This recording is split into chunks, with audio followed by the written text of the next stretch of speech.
CTV Calgary, local breaking news with Ian White. Good afternoon. Calgary police need help to find an arson suspect. They say a man was seen walking with a flaming stick just before a restaurant fire in the Beltline. The fire happened early Wednesday morning at Salt and Brick on 10th Avenue Southwest. Firefighters spent hours dealing with heavy smoke. No one was inside at the time and no injuries were reported. Investigators say the man was walking westbound in an alley just before the fire broke out in a basement crawl space. He wore a dark green toque, jeans, black jacket, and gray sweater. He had a red bandana and a black Speedo backpack with Calgary Patriots embroidered on it. And he was hauling a piece of gray carry-on size luggage. Call police or Crime Stoppers if you have any tips. Fire last night at the Volunteer Fire Station in Redwood Meadows. More than 30 firefighters battled the flames for about 2 hours. The fire destroyed several pieces of equipment, including 2 fire trucks, a bush buggy, and a utility terrain vehicle. An area used to replenish air cylinders and firefighters' breathing apparatus was also destroyed. The front part of the hall was not affected. A third-party investigation into the cause is now underway. The fire was first spotted by someone at a Christmas party next door at the town office. I was actually first on scene, and when I arrived, the building was fully involved with fire, so there was no saving any equipment, which of course would be our first priority. There's a lot of emotion today, as people start thinking about it. Different things that were in the fire hall, like our first sign that was in front of the fire hall and replaced. We were going to refurbish it. Well, now it's burnt. Just things like that someone that lost their home would have some personal effects in there, while all of this is personal for us. The fire department says it now has an immediate need for a donation of a pickup truck to replace the one that was lost, that was used to support grass firefighting, and it needs a new UTV, especially to support backcountry rescues. The department thanks its partners who assisted in the firefight. Some East Link equipment beside the building was also damaged, and local internet and TV service will likely be down for several days. Calgary police say they're investigating speed as a possible factor in a fatal crash last night on Barlow Trail. Just before 9, a 40-year-old man driving a pickup truck died after his vehicle got wedged underneath a semi-trailer unit. The semi-truck driver was not hurt and stayed at the scene. Police have ruled out impairment and weather conditions as factors. This was the 37th fatal traffic collision in Calgary this year. A Calgary airport official says Wednesday was the worst weather he's seen in his career. It is the first time I've ever pulled snow removal equipment off the runways and the taxiways because the visibility, we couldn't see beyond the hood of the truck. Miles says the strong winds combined with the snow and sudden drop in temperature made it unsafe to operate. For 2 hours, the airport closed to all flights. Once it reopened, it took another half hour to get things running again. Officials are apologizing for the inconvenience, but say safety is their #1 priority. It's always best to check your flight status before leaving home. Today, there have been several canceled flights and quite a few experiencing delays. Okay, Danielle, things appear to be getting better today. We had relatively pleasant weather. Yes, it was mild out there today. Nothing like a mild day with calm weather, calm winds to dig out and dust ourselves off before we head into another big cool down. At least this doesn't come with whiteout conditions this time around, at least for the next few days, the rest of this week anyway. We're sitting at 1 degree right now in the city, 2 degrees in Lethbridge, 1 in Medicine Hat and Milk River, and at the freezing mark in Pincher Creek. A little gusty further to the south, but much more reasonable than the over 100-kilometer-per-hour gusts we had in the south yesterday. 56 for Pincher Creek, 41 in Lethbridge, and 51 was the max so far in Medicine Hat.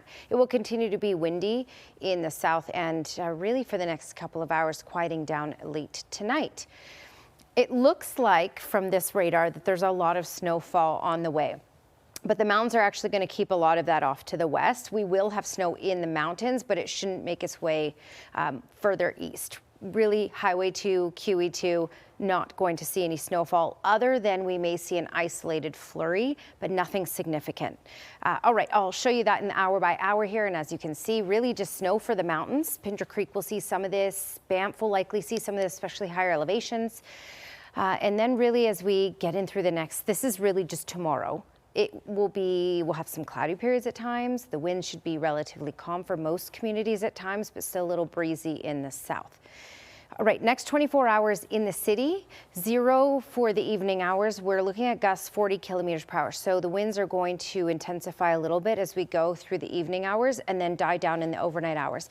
A chance of a few flurries overnight tonight while we're sleeping. Wind chill of -13. Key point for tomorrow is temperatures will plummet throughout the day once again rather than rise. So we're just looking at a mix of sun and cloud. Conditions are decent, but temperatures are going to be interesting once again. So with the wind chill in the morning, it will feel more like -26, and we're still looking at that type of wind chill in the afternoon hours.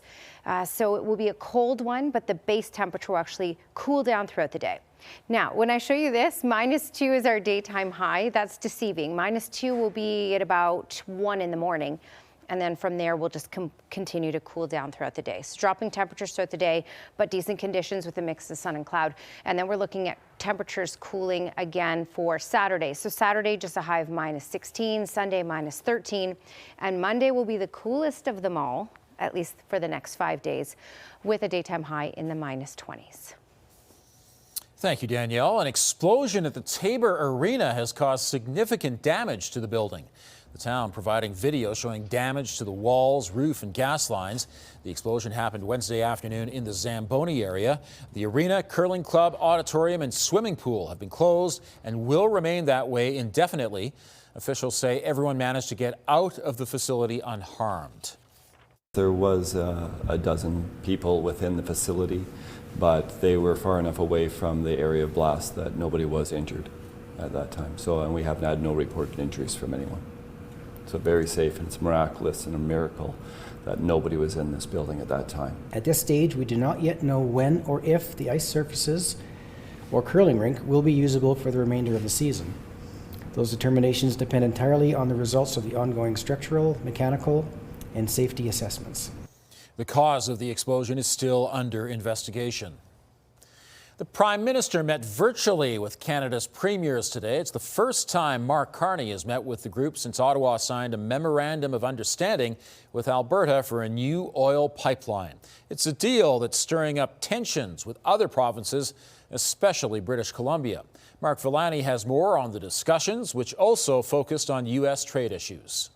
Mark Carney and Danielle Smith were all smiles last month, but not everyone shared the enthusiasm. Grievances will be aired. A First Ministers meeting is unfolding for the first time since Alberta and Ottawa signed a memorandum of understanding for the potential construction of a new oil pipeline to the West Coast, a deal that didn't come without controversy. The costs involved here are phenomenal.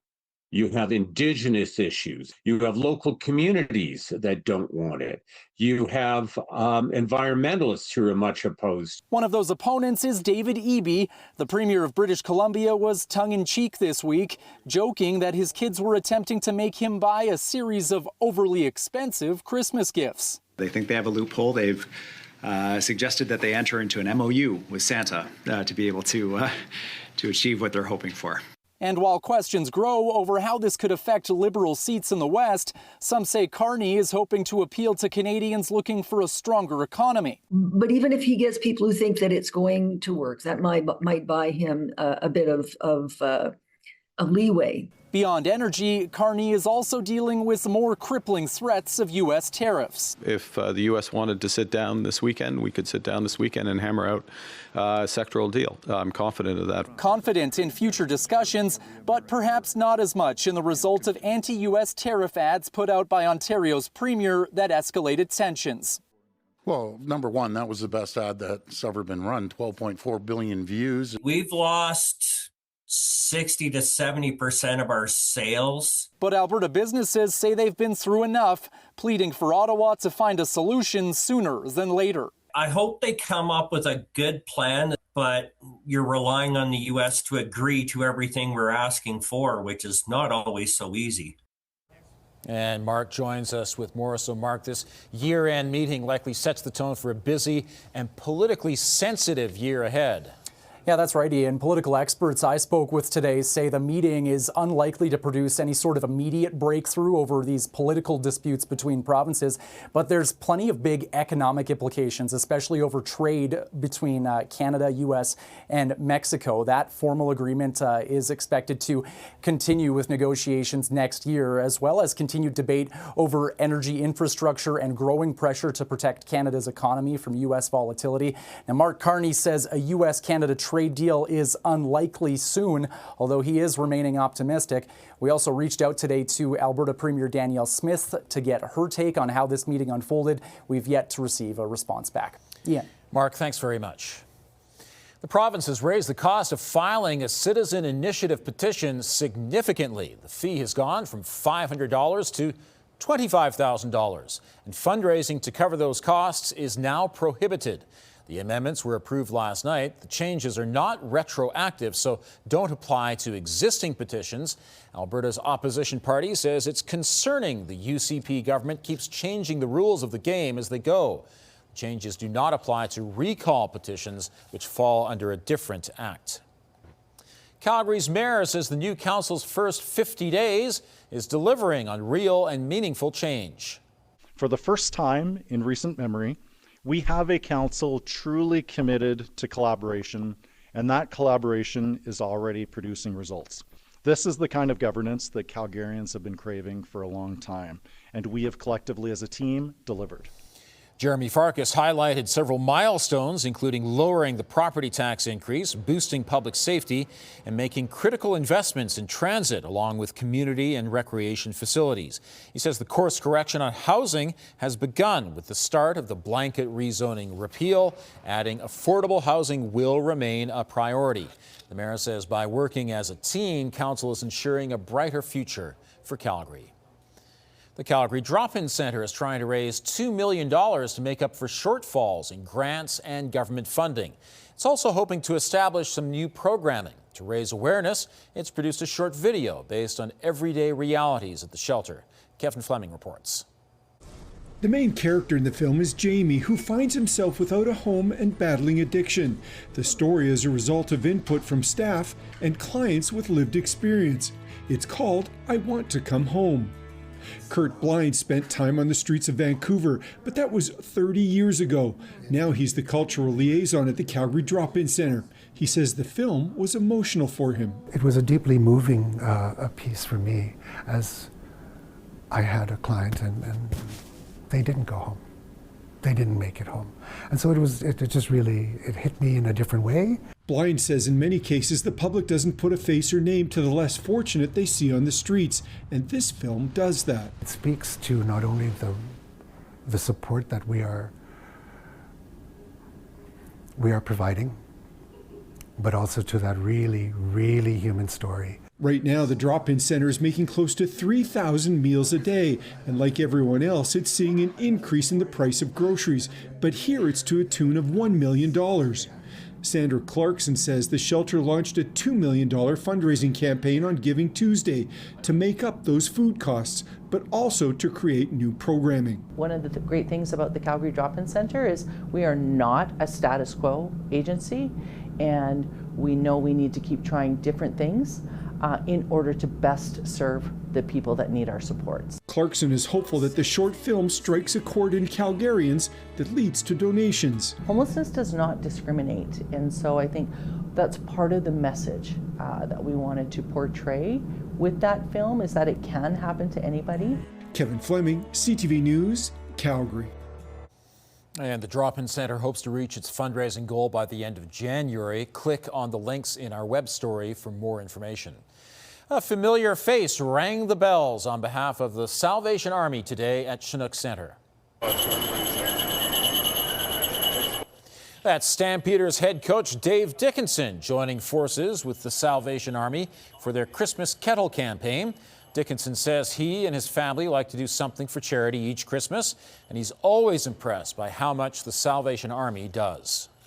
I think Calgary is a growing city, and then there's a lot of people that need, and Salvation Army just seems to step up every time. So for me, it's just, I'm just doing a small little bit, but I like to support these guys, and I think they do a great job in our city. This year, the local Christmas Kettle campaign hopes to raise $800,000. Thanks for joining us. Our evening news is preempted today for the NFL. We'll have more on the top stories on our news at 11:30 or anytime online at ctvnewscalgary.ca.